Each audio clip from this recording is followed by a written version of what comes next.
you could tell someone. So if I'm going there, I like bass fishing. I know how to bass fish, but let's say I've never bass fished Round Valley, but I want to. Well, like, what advice would you tell me? Like, what starting point would you tell me as far as like maybe a couple of types of lures to try and stuff to look for? Okay, yeah. I mean, if somebody wanted to come here and, they didn't really know the place, or maybe they're just, beginners at bass fishing, I would tell them that, A,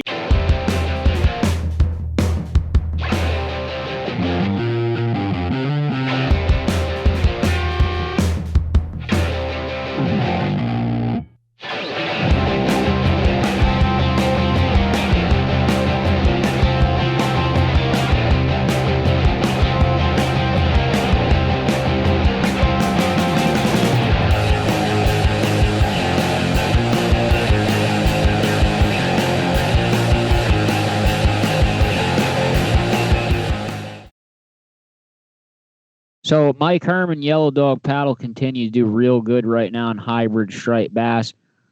Me and Chris just posted a picture of young Sean the other day who caught a real. Chris, did you see the picture that I posted of the kid? That fish is just like beautifully teardrop shape. The kid looked so happy. I could only imagine what it was like for that kid to fight that hybrid. So Yellow Dog Paddle is on the hybrids, also, always on the smallmouth and the lake trout. So if you're interested in doing especially trolling, call Yellow Dog Paddle, Mike Herman. The season's, getting even better. It's going to hit a little lull, and then as the fall comes, it's at its peak. So give Yellow Dog Paddle a call. Hello and welcome to episode number 67 of the NJ Multi-Species Podcast. I am your host, Joe Santiago, and as always, my partner, Chris Pereira. What's going on? It's a nice shirt you got. Thank you. Looks like we're armor. We're going to be doing something with these shirts soon, too, online, right? There's a little surprise coming soon. Yeah, what do you want to do? You want to... Can we talk about that yet or not? Play Guess What's in My Mug. Whoever guesses first wins a shirt. Yeah. What is in Chris's mug? What is he drinking? Tonight's guest is Kyle Thomas, the leader of the new Round Valley Trout Association's bass division. He also hates our guts for using live bait, and he's been attacking us since we've started the podcast 67 episodes ago. So he's finally coming on to attack us. No, it's just busting her balls. Yeah, it is hilarious. No, he really hates us, I'm pretty sure. Okay. I talked to Chris Lido. He said the fishing continues to improve. The problem down there at the Manasquan Inlet is like, I don't know if you saw those pictures. There's a horrible sandbar that came up on the, it's on the right-hand side of the inlet. Yeah. Most of the bigger boats can't even get through. But now I actually just saw 15 minutes ago, on News 12, they said the Army Corps of Engineers is going there tomorrow to address the problem. So that could be devastating. I mean, it's devastating to the businesses, the boats going out there that can't get through. I didn't realize it was, obviously it's unsafe, but I didn't realize it was enough to stop it's stopping party boats from coming out there. He said it didn't say it stopped the gambler, but he said it's stopping the bigger boats at low tide. All right. But you could see in those pictures, I mean, it looks dangerous as hell. And supposedly it's been like that for 2 years. But yeah, apparently they made enough noise on the internet that now they're actually finally going to do something about it. He said the night bite is okay. There's ling and sea bass still the primary target. They're fishing 120 feet to 150 feet. Wow. The fluking during the day continues to improve. It's still not on fire, though. Still cold water. The south wind still continues to just appear out of nowhere on certain days. So the fluking is tough, but there's also been great days of fluking. But a lot of the really good days of fluking, I think, have mostly taken place kind of far boat ride, right? I mean, I don't know if that's necessarily true. I mean, I guess it obviously depends where you're coming from, but you're talking about like going from Manasquan all the way up to like almost New York waters. I know a lot of people are doing that, and I know a lot of people are, like even Joe Zagorski. I know he just won a tournament, and he took second in another tournament same day. And I was talking to Jerry, and I think Joe drove like 30 miles to go fluking. I mean, Jesus. Anybody won. I mean, he won first place in the one tournament and second in the other one. So it was a huge, he hit the home run, but took a gamble and it paid off. Hey, if you're going to go for it, go for it. I mean, he went for it. And I guess I have to correct myself. I don't remember how many fluke I said that Joe Zagorski caught on the fishmonger trip that I was on, but he corrected me and said he caught 6. He did have 6 keepers. I don't know. I'm going to trust him. I'm going to trust him. I confirmed it with other people. Okay. All right. So then Marie didn't outfish him. She just outfished everyone else. Yeah. But I'll tell you what. I mean, I don't think it's that big of a secret, but I'm not going to say what they were using. But I know what they were using because I was standing there watching. Everyone was using the same thing. So now I got to spend $500 on really plastics. Can I ask this? What is it bigger than the one I use? I don't know what you use. I use the same one that you usually use. Yeah, it's a lot bigger. Really? Holy shit. I think it's the biggest size. I don't know how big they come, but wow. I'm definitely getting a bunch of bigger plastics. That's all you're going to say? Yeah. Oh, I'll tell you, but I mean, I don't know. I don't know who wants me to tell what they're using. I'm not going to say anything. Okay. We want bigger plastics, big hooks, big curly tail plastics. I mean, bigger profiles. What else do you need? So is that the new trend now? Everyone's using like gigantic grubs out there. It seems to be so, yeah. Because like the original was the 4-inch. I mean, that's where everyone started, was the 4-inch swimming mullet. Now everyone's at gigantic shit. That is what seems to be happening, yes. All right. Freshwater wise, still have to be really careful. Could kill a lot of species of fish. It's still very hot surface water temperature. Yeah, I know I went fishing at Round Valley. I went there to fill a cooler. If you're not going there to put fish in your cooler, I would not do that kind of fishing. Pike fishing. I will say this. So when me and Vinny went out and we were targeting specifically lake trout. And so when you set yourself up to do that, right, with the chum and crap, the lake trout like congregate underneath. And we only accidentally caught one rainbow. You could definitely avoid the rainbows very successfully. And that one rainbow was short. We didn't even take it out of the water, right? As soon as we saw it was a rainbow, we just leaned over the side of the boat and popped the hook out with a little forceps, and he swam right down. He swam right back down like he was totally fine. I mean, that's all I'm saying. If you don't take that fish out of the water and you pop it off the hook real quick, it's not a death sentence. I saw lake trout. Eyes. No, that was a rainbow. Oh, the rainbow. Now, the lake trout, we were keeping them. We were looking to keep our limit of like that average stunted size. Yeah. Which, by the way, if anyone didn't see my post, like Round Valley has a 6 fish limit for a reason. Isn't it 6 fish plus 1? I think the plus 1 is like a bigger one. I mean, that's not big. That's not to help the fishery. The whole point is to get rid of as many of those stunted size fish as possible. Yeah, it's a culling. Yeah. So the plus 1 bigger one is just to appease, people who want to keep a bigger fish, or for like a contest, you can keep a one big fish. We weren't going to keep a big one anyway. But what's interesting?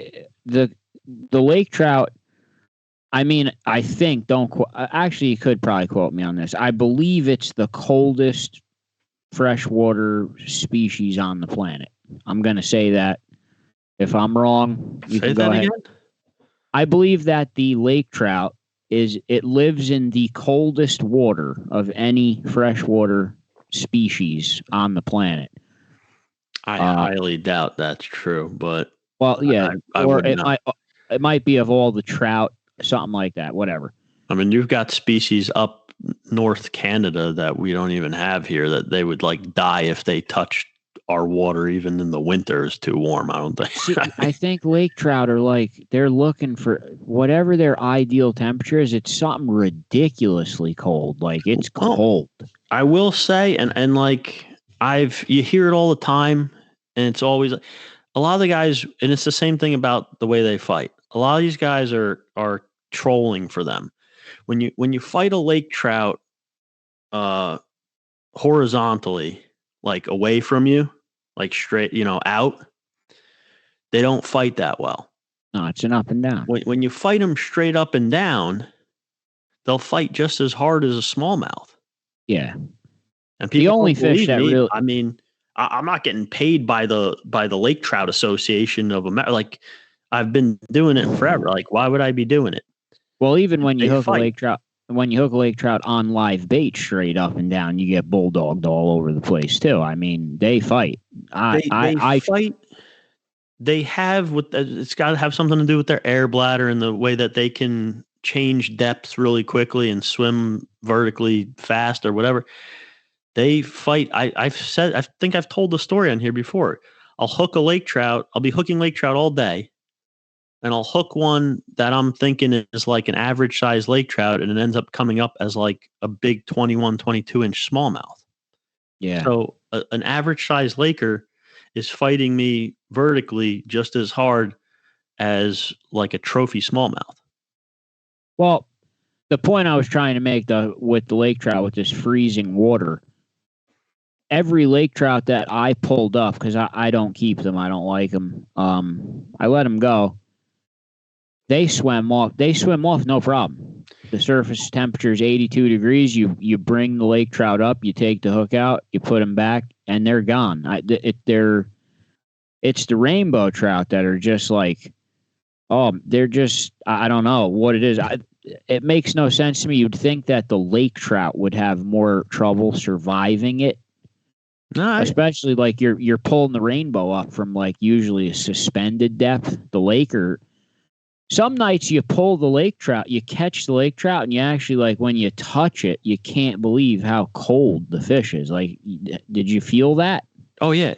It's I don't think people may not realize, like, you go down a couple of feet, and just the nature of water, you go down a couple of feet, and that water is significantly colder than the first, like, foot or two. I don't know the measurements or whatever, but I'm talking about, like, even if you dive in the water and you swim down a little bit, you'll feel it. And so these Lakers being down, we weren't fishing anything crazy. I think we were fishing 55, 60 feet, something like that. And the lake trout were all suspended down in, like, I'd say the bottom 2/3 of the water column there. And we were jigging them on jigs. We weren't using bait on the Lakers. But realistically, in fresh water, I mean, 60 feet of water that's pretty deep. If you think about having to swim down there, I mean, that's a long way down. Yeah. It's just salt water. It's nothing, I know, but in fresh water, that's deep. Yeah, even in salt water, you're inshore fishing salt water. That's a decent depth too. But my point was the same. Colder. My point's the same as yours, though. If you're prepared to release these fish quickly, as in, I'm not saying you could probably take it out of the water for a picture and release it immediately, it'd probably be all right. But if you want almost, I won't say 100% success on release, but pretty high, if you pop that hook off right on the surface of the water as they get to the boat, most of those fish are swimming down. I think it's a little bit exaggerated what, this reputation that you're going to kill everything that you bring up. I mean, I've seen it with my own eye. You can't tell me it swims straight back down that strong, and I watch it on the fish finder swim straight back down and then even off and then go right back into position. You can't tell me that fish is going to die. I personally, if you really realize the fish is a short, it's not going to be a keeper. There's really no point in taking it out of the water. That's your best chance. Just get it in the net, keep it in the water, get the hook out. Don't even net it if you don't have to. I mean, that's possible too, but I like to just hold them in the net and just get the hook out and then free them in the net. I see that's how Yellow Dog Paddle does it a lot too. Pop that hook right out and. But it also works the other way because you constantly hear the story like, I don't have a cooler. I don't have ice. I don't have a knife. Like, if you're going into a fishery that has a very high mortality rate, you need to also be prepared to keep fish because if one dies and it's 95 degrees out, I don't have anything. Like, you need to have a cooler with ice. You need to have what you need to responsibly take the fish home. Yeah, don't eat that. All right, we're gonna let's try to get our guest in here. All right, he should be ready to go. Mackins fishing, ripping trips. I totally butchered again. Eddie Mackins ripping. I'm just kidding. Eddie Mackins ripping lips fishing trips. Eddie continues just to pound fish and not sleep. The pontoon boat trips are still available if you're looking to take a group of kids, especially. Chris, you've seen that if a wolf pack of hybrids comes through at one time and multiple rods go over with kids there, it's just ludicrous. I gotta ask him how many rods he's lost just getting ripped out of the kids' hands. That is a good question. Yeah, the hybrids usually travel. When you hit one, you usually either hit two or three. They come in packs. Mackin's still doing his trips from his boat, too, if you want the more personalized fishing experience. Everything on Lake Apacon. Call Eddie Mackin's Rippin' Lips fishing trips today. Okay, so our next guest is ready to go. We have Kyle Thomas here, who's actually live from Round Valley right now on his boat. He is the man who is basically headlining this new bass division inside the RVTA. Kyle, welcome to the NJ Multi-Species Podcast. Thank you, guys. Thank you for having me on. You really don't want us to see the backdrop, huh? You're like in a real secret spot there? Or... Oh, he's got it blurred. Yeah, it's a secret fishing spot. Joe already blew you up Round Valley Reservoir. Yeah, there it is. Hey, so real quick, this is not just a kayak bass fishing division. It's just bass straight up, Round Valley bass. That is correct. You know, we're going to have tournaments that have boats and kayaks combined. We're going to have some tournaments that are just kayak. Other tournaments that are just boats, and you know, it's just all about having fun and coming out and competing, and you know, maybe taking home a check. You know, I try to keep it fun and not too competitive and not too crazy and over the top for everybody, because you know, at the end of the day, that's what it's about, is just having fun and catching fish. You know what I mean? So, but yeah, it's a great division. It just started up at the beginning of the year, and you know, the fishing at Round Valley for bass is getting better. I mean, there's a lot of structure in the water now. There's trees, there's bushes, there's a lot of places, you know, big bass can hide along the shoreline, and, you know, make them more accessible for those anglers that are willing to, you know, lose a few lures to get them.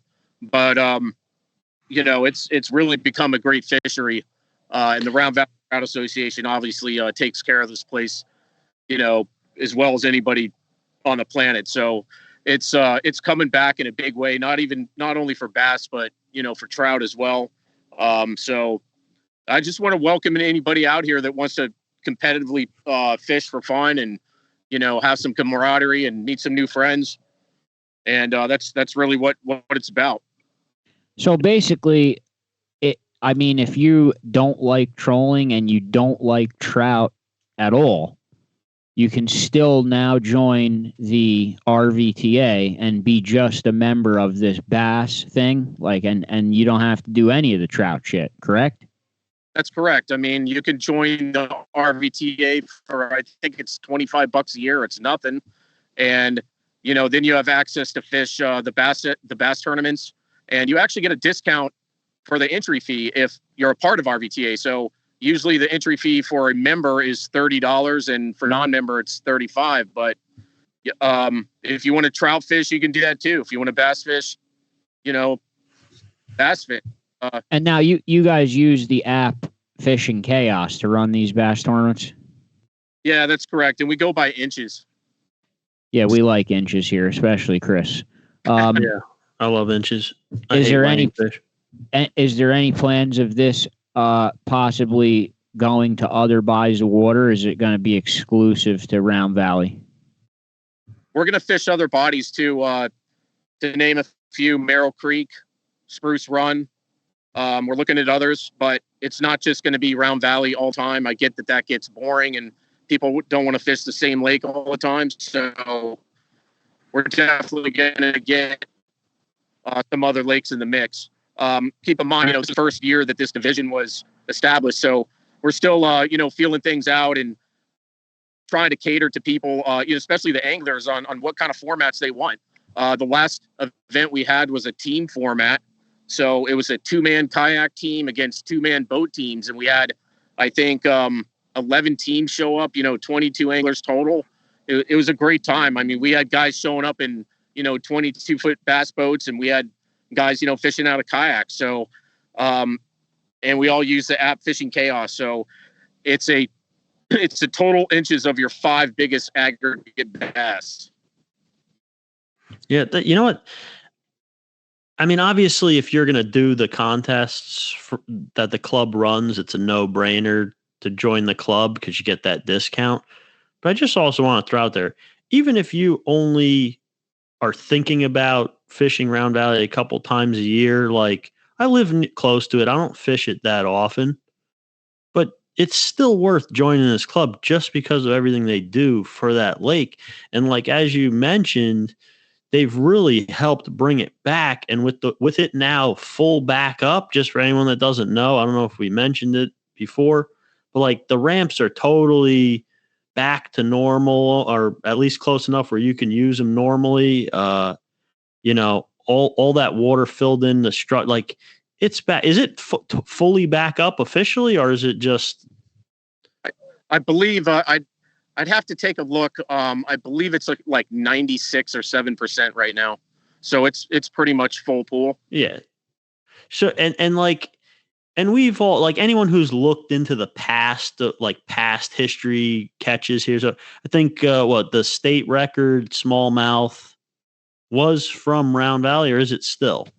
Yeah, it's still. It was back in 1990. I think it was 7 pounds, 2 ounces. And I think the largemouth record at one point was also from there, if I'm not mistaken. But either way, my point is there was huge bass in there. Like, it was a popular big bass fishery. And there's actually, if you want to hear a crazy statistic, there's no body of water in New Jersey that holds more than one state record. And Round Valley has, like, I think at one point it had 5 or 6 from one lake. Yeah. Yeah. It got the nickname Valley of the Giants for a reason. It's produced giant everything. So, and then for whatever happened to the herring's food, like, what do the herring eat? Microplankton, photoplankton, something happened to the herring's food source, right? And the herring just disappeared, and that on top of them stocking the trout and the lake trout and stuff. I'm not going to get into it, but you can give your opinion if you want, Kyle. But like, I've heard people say like that the lake trout demolished the herring population with no other circumstances in the mix. And I think did Kyle drop out? Yeah, no, so there is truth to that, but we're also going to be putting as a club, the RVTA is going to be putting in bait fish. We're going to be dumping, bait fish in here probably every year.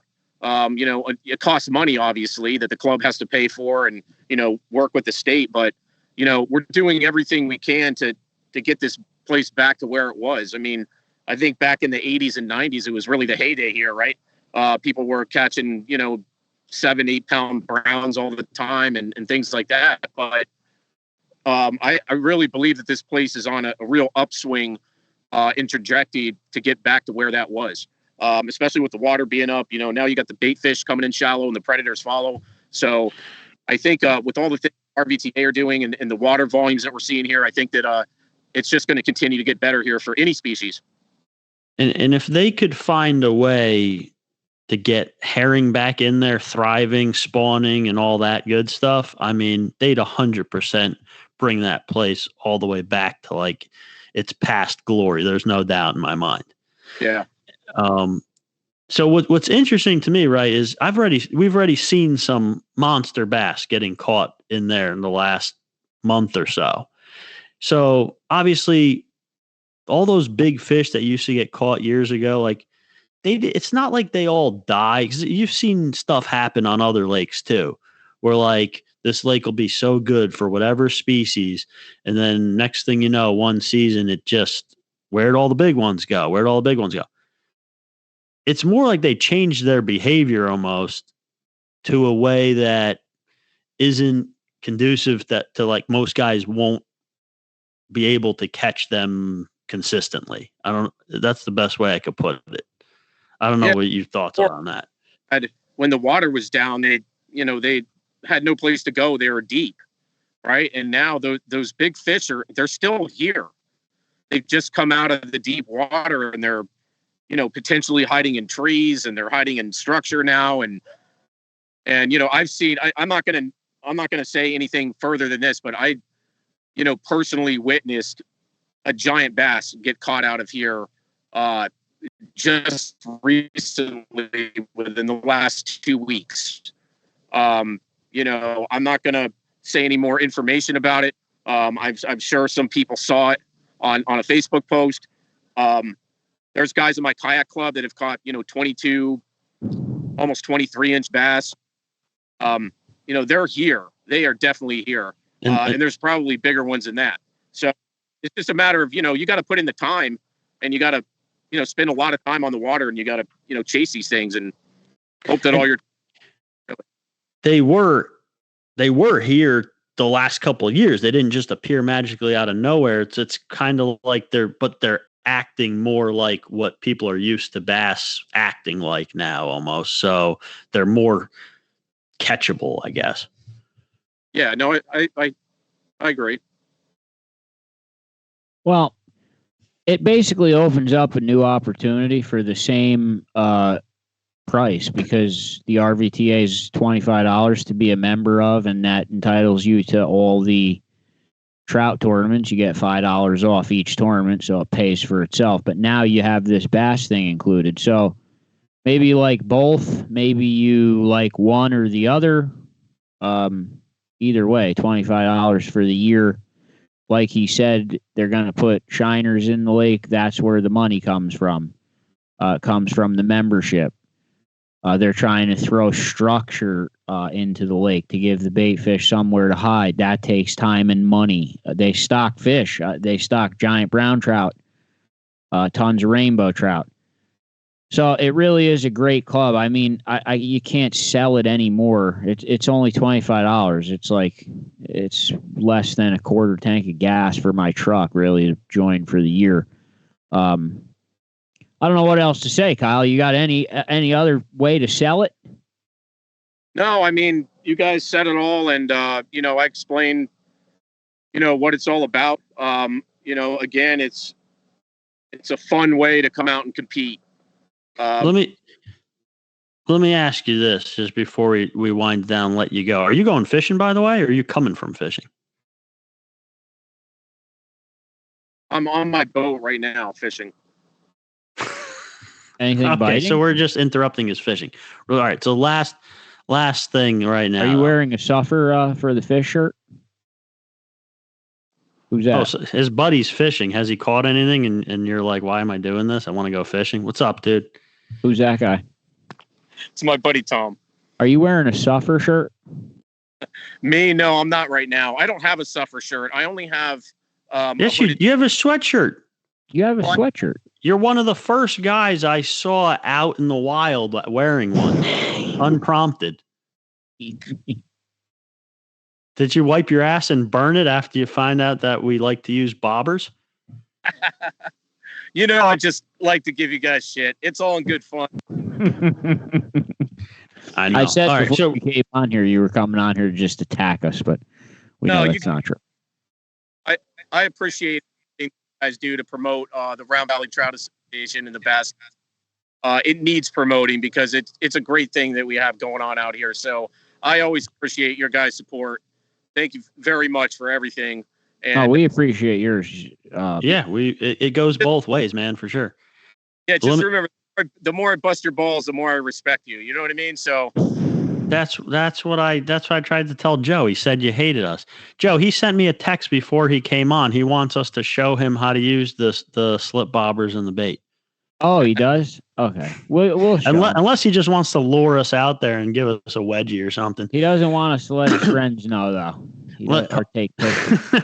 Wait, so real quick. So before we let you go, now Round Valley is like this. It's not super big, but it's big for New Jersey Lake, right? And it's deep as hell. It's daunting for someone who hasn't fished there or who hasn't, even for someone who bass fishes most of the other New Jersey lakes, this is nothing like it. So someone who likes bass fishing, who may be interested in joining the Round Valley Trout Association specifically to fish the bass contests there and learn how to bass fish it could be daunting to them. To try to kind of ease them from getting kind of scared off by that, is there any like starting points you could tell someone? So if I'm going there, I like bass fishing, I know how to bass fish, but let's say I've never bass fished Round Valley, but I want to. Well, like, what advice would you tell me? Like, what starting point would you tell me as far as like maybe a couple of types of lures to try and stuff to look for?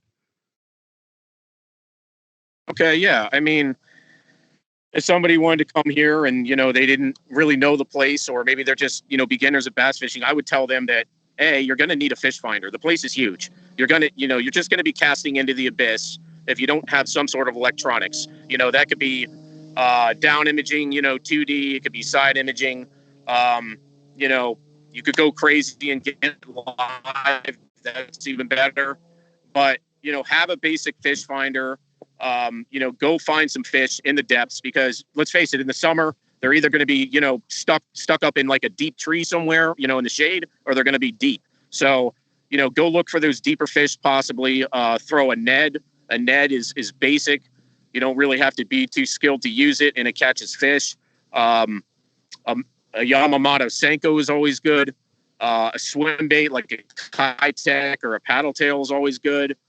Drop shot is excellent, obviously. So, Kyle, if I went there and I just beat the bank, like if I just pounded the shorelines, that wouldn't be work there? It'd be no good?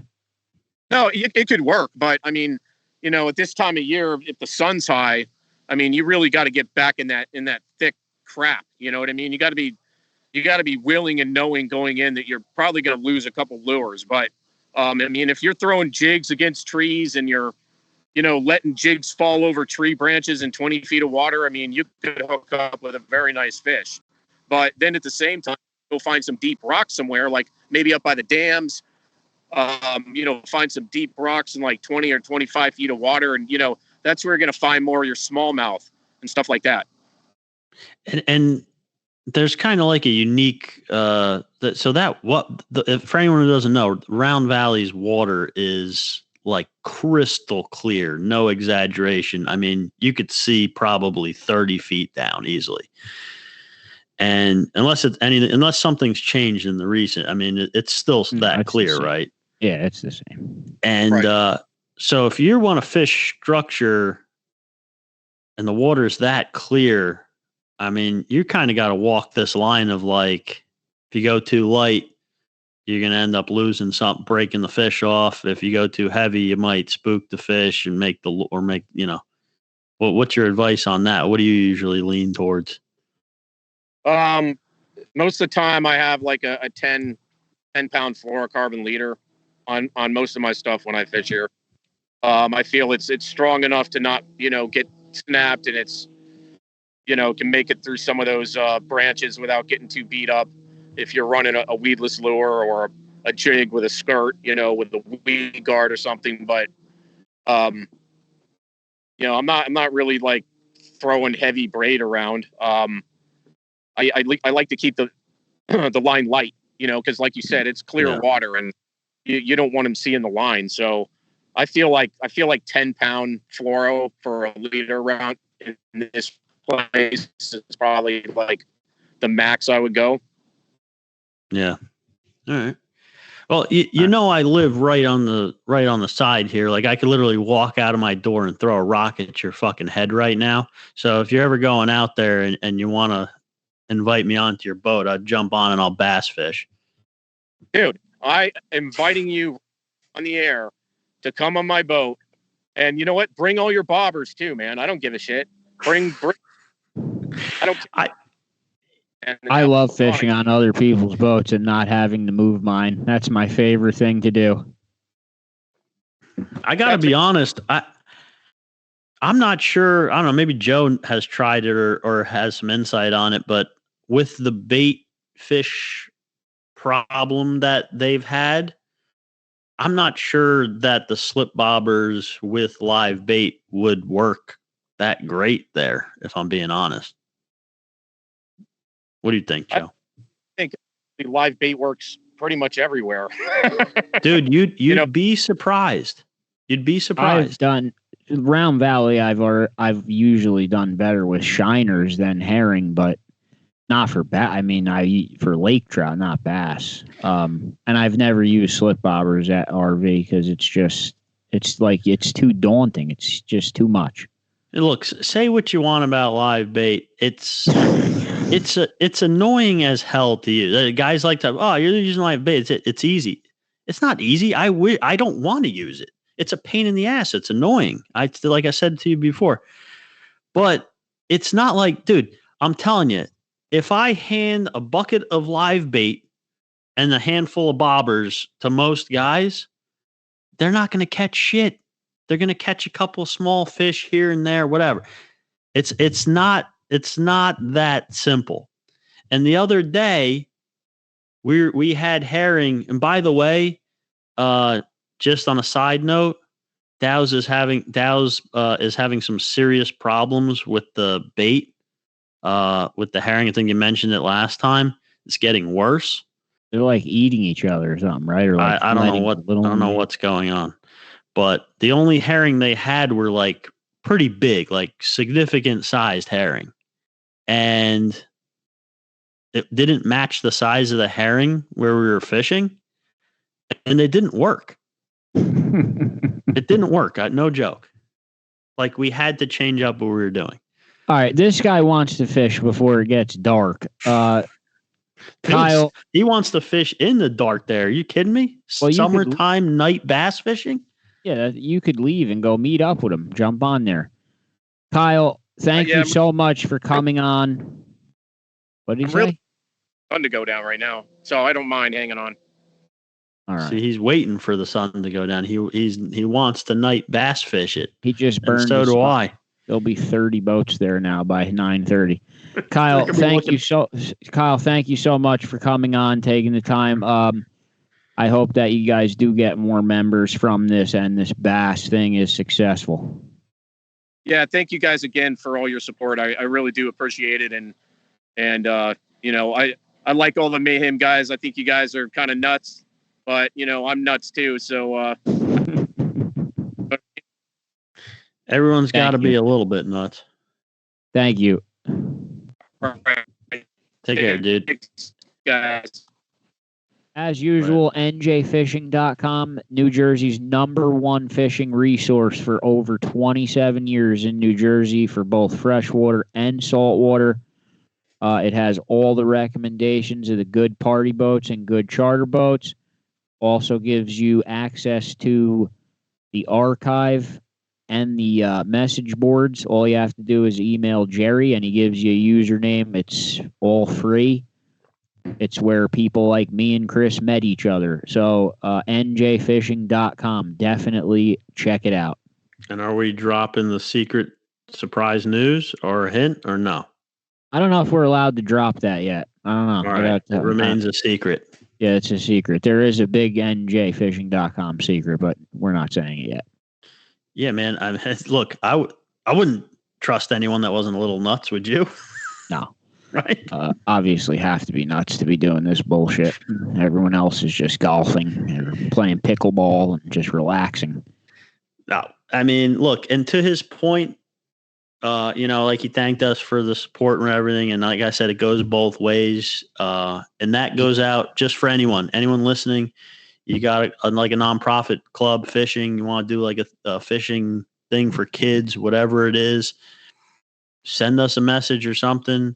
And maybe we could help you promote it. You know what I mean? Like he was, I think he was when we first started our website store. He was the first person to ever buy a shirt. I think he bought the first shirt ever. It didn't sound like he wanted to admit it, but that's what I was leaning towards. No, I think he thought when we said, "Where's your suffer shirt?" Like he thinks we meant this. Like they're all suffer shirts. Like even the hoodie is a suffer shirt too. He has a heavy camo hoodie. They all say the same shit. No, he was the first guy I saw. I was fishing with Katie, and she goes, "Is that guy wearing one of your sweatshirts?" I'm like, "No." And I'm like, "Oh shit, is it?" I'm like, "Oh, that's got to be Kyle." I'm like, I think at that point, like we had just started it. I'm like, I think he's the only one who like he was the first one. And sure enough, it was him, and that was when I first met him in person. And yeah, real cool guy, Yeah, he fits right in with the ball busting and fishing community and all that good stuff. John Voight though, that guy's no good. I don't like him. Why? I'm just kidding. Whatever. I love John Voight. We got to call out John Voight and his chicken cutlet. What he turned you down for a podcast episode, didn't he? No, he just hates on me constantly and threatens to like physically hurt people. So as everyone knows, this is me and Chris's last episode. We're going on vacation for 2 weeks. We are letting Max and Kevin take over the podcast for the next 2 episodes. We do want to get them on here for a couple minutes just to see exactly what their plan is. Oh God. We're definitely planning on this falling apart, Chris. Am I planning on it? Yes. No, I'm not planning. I mean, if it falls apart, there literally won't be 2 episodes. Well, there'll be 2 episodes. They'll just be horrifying. No, we're not. We're not leaving it up there if they're that bad. I mean, you remember the episode? No, these are raw. These are going. These 2 episodes are going up. I don't care if they don't make an episode. Like I'll put up a blank thing of their whatever. It's going up. Oh, here's God. One of them just popped in here now. One of them's in the green room. It looks like it's Max Kellerman. Are we bringing them right in, or are we sure pop it right in? I don't know. Are we even on right now, Deuce?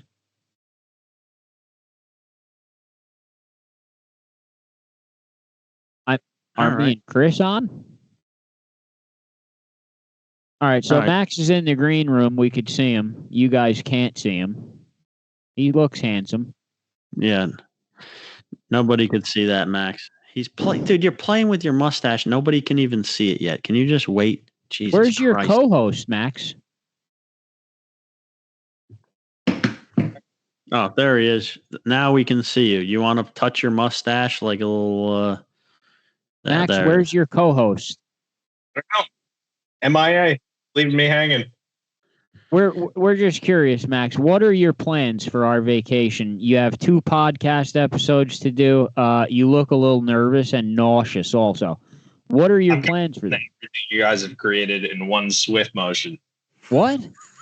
I'm going to bring it all down in one shot. You just wait. Is it going to be that bad? I hope. What guest do you have scheduled for next week? for next week, I have my guest is the one and only Brian Kronk. And everyone's waiting to see. Everyone's waiting to hear from him.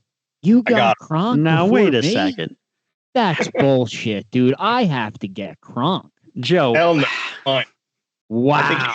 I think How did he get Kronk and you never got Kronk?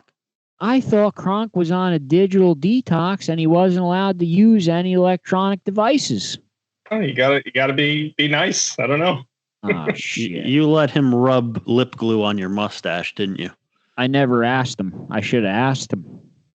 Oh, there he is. We see the co-host now. He's probably actually the main host. Let's get him in here and ask. Yeah, he's not in here yet. Well, before he gets on, then Max, who is like in charge? Who is gonna? Is that wine? Yeah, he's drinking wine. Oh my God, who's gonna both Monday take? night? All right, whatever. Let him drink what he wants. It's probably grape juice. So, who's in charge? Who's gonna be both responsible for any success or failures? Like who's number one? Is it Max who's or Kevin? playing me? Who's playing my part? If it's success, I would like to be responsible, but if it's a failure, it's absolutely Kevin's fault. Which one of you is playing my part? Who's doing the introduction? Okay, well, if we can reference a poll posted by Adam Mahara on January 20th, I am tied with Joe for the second favorite co-host of the podcast. Chris is in fourth place. That does not put Max in first or third. Chris was beat out by D's Nuts. So number one was obviously Andy Still, the favorite podcast co-host or host. So really there's only room for Max to do better here. I have a lot on the line. Chris could pass me. Chris could pass D's Nuts if we repoll. Who knows? In all honesty, I don't want to pass these nuts. I wish these nuts would come on here every night and do the podcast with Joe so I didn't have to and I'd go fishing. He is the villain. There is no. Which one of you is doing the introduction? Who's doing my part and who's being Chris? I feel like I have to say the introduction because it's you. Yeah. Do you feel like you're the leader? No, but I definitely made fun of the introduction a few times, so I feel obligated to at least do that. Do you think you're gonna carry the episode, Max? Like, are you gonna be the one that carries it? I hope Kevin doesn't walleye me and have nothing to say. Just doesn't fight at all. It can get awkward if the people, if the guests start getting quiet. It gets awkward.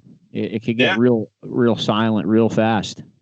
I mean, I got a lot to say, so hopefully I can keep it going. But Deuce has been told not to stop recording no matter what happens. Okay. I don't want to see any long, awkward silences where it's just a close-up of like how Max came on, just twisting his mustache creepily in the camera. Kevin, can you make sure that doesn't happen? I mean, I can't take control of Max, but I'm assuming that Deuce's editing skills are on the same level of that movie Avatar, because there's a lot I want to do. If you two can just get through these 2 episodes without us losing any sponsors, we'll consider it a success. That's all you have to do, is not lose any sponsors for 2 weeks. That's all. I mean, what if we lose those 2 and gain 2 more? No, we want to keep our ones we have. Does that count? No, we want to keep the ones we have. No. You guys aren't open to gaining like a Vagisil sponsorship or something? All right, I've had it with them already. Deuce, Max, Kevin, good luck to both. What if I get Max's grandma to pony up money every episode so he's not in trouble? Max, why does he pick on your grandmother? What is that about? I don't know. She's just like a nice old German lady. She doesn't really bother anybody. I help her out. So I can. Does she cook your dinner? What? Does she cook your dinner? Sometimes, but it's questionable. I don't know. No, you wouldn't say that about grandma's cooking. I know. I mean, she's taken plenty of cooking classes, so she makes some pretty good off and stuff like that. Chris, let's just be silent for a minute and see what they do. Okay, here's a taste. Here's a taste of next week. Go. He's over here bashing his grandma's cooking. I've hosted with Katie before. Can we sub Max out and put Katie on? Is she It's a on running vacation joke. also? My family. You think I'm going on vacation with Joe and I'm not with Katie? Don't talk, Chris. So when I was young, I was told that my grandma had to get sent to cooking classes because my grandpa was very upset. And This is a fishing show. You know that, right? Like, what the fuck are you talking about? I bring her a lot of fish. Trust me, the whole freezer is full of fish. It's all we eat. All right. Speaking Okay, of that's Max, enough. have they brought up Max- that we get episode 69 yet? Deuce does know yeah. that you're getting episode Deuce 69. is drooling over that fact. Yeah. Oh, yeah. Oh, yeah. Yeah, that's He's going to be one to made- look he's- forward to. He's making you guys like fishnet suffer shirts. See-through. Yep. Finally. Want a French Been costume. asking for those for about a year now. With nipple holes. All right. It's time for bed. You guys both have to leave now. Good luck to both of you. I don't care. I'll be sitting on the beach somewhere drinking a twisted tea. All right, and have not- fun on vacation. Thank you. Thank you. Good luck. Don't lose sponsors. All right, Chris. I'm going to say goodbye to everyone. I'm going on vacation. I'm shutting my cell phone off. Don't text me. Don't call me. Don't try to reach me. I don't give a shit. I'm not going to answer anyway. And that's that. Do you think you're going to get to your vacation destination with this weather coming in? Yeah, probably. It'll be some sort of catastrophic disaster. I'm used to that, but All right. I'm looking forward to these 2 episodes. My last day of vacation actually will be the day their first episode comes out, so I can enjoy that on my ride home. So that'll pass time. Now, technically, I will be somewhat available during that time, but I'm not going to help them. Well, I'll be available the second week too. No, I'm not helping in nothing. So, I'm sure, maybe they'll, we know Max's grandma's going to watch it for sure. Maybe she has a couple of like bridge buddies that'll watch it too. I don't really know. Anyone listening to this right now, that's what's happening next week. You got Max and Kevin hosting the show. They've got Brian Kronk coming on. I can't believe that. Who's a blast to fish with. I mean, hopefully, does he? Why was he on a digital detox? He's going to come on the screen and just freeze up. What's going to happen? No, Brian took he used to have Facebook and Instagram and everything, and he just took a break from it all. And he doesn't do it. He doesn't do any social media anymore. So he always watches the podcast and he makes videos with me and stuff. But hasn't he been on the podcast? I think he's been on the podcast. I feel like he might have popped on for something. May have popped on for something. I can't. We've used his pictures and talked about him fishing. Yeah, I never directly asked him to be on because, I just didn't want to intrude because I knew his deal. He didn't want to do this kind of shit. But apparently, Max asked him and he said yes. Yeah, so now I actually do want to see it. Brian Kronk episode 68. That'll be awesome. All right, I'm done. I'm going on vacation, and then Chris is going on vacation, so we're gone. I mean, barring any crazy weather, just real quick, we got the, and I'll pass the information on to them. Hopefully they could talk about it during their episode, but we got, while you're away, or else you'd be there too, I'm going out flathead catfishing with Dave Aw if he's feeling up to it for that annual I don't forget what they call it, King Catfish. The Catfish King, I think. Yeah, it was the Dave Aw contest last year to raise money for him. This year it's regular contest, so he's in it and he really wants to win it. Hopefully he's feeling up to it. I'm hopefully gonna try to. Are you trying to sheep's head fish while you're on vacation? Because I'm gonna try. I don't know. I don't think so. I'm gonna try. Hopefully catch my first sheep's head. And just in case, I'm counting on Max and Kevin either forgetting or screwing up announcing the next episode for when we're coming back. And it's kind of a big episode. We got Peter Clark from the New Jersey reef restoration or reef program. We finally got someone who actually works for NJ Fish and Wildlife.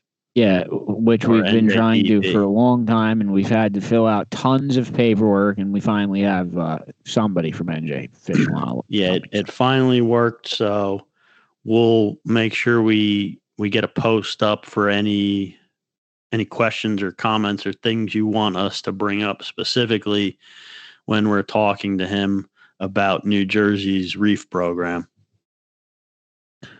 All right, that's it. I'm going on vacation, everybody. I hope everyone catches great fish and has a safe 2 weeks. I'll be back in 2 weeks with Peter Clark. There you go. Keep on suffering for the fish, and I know you're going to suffer listening to the podcast when Kevin and Max are doing it.